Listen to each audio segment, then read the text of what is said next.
Ano mga idol, magandang umaga. Ito po ang ating latest update sa Bulkan Taal ngayong umaga. Baka palang lumalabas na usok ngayon sa Bulkan Taal. Nakikita niyo po yan na parang ulap na yan. Yung ulap na nakikita na yan, hindi po ulap yan, usok po yan. Ganun po kakapalang usok ngayon. Yan, lumalabas sa, umaangat sa Bulkan Taal. Ayan po yan, yung usok na yan.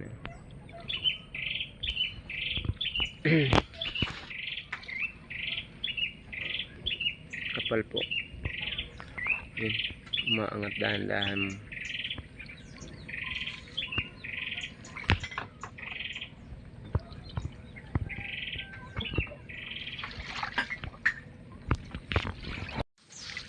Yan po yung latest update natin sa Bulkan Taal ngayong September 3.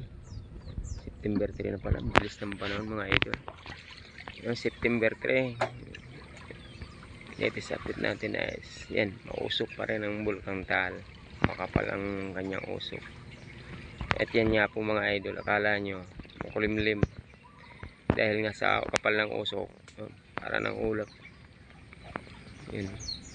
Yan po mga idol ang ulap ng ang usok ng Taal volcano ngayon. Kapal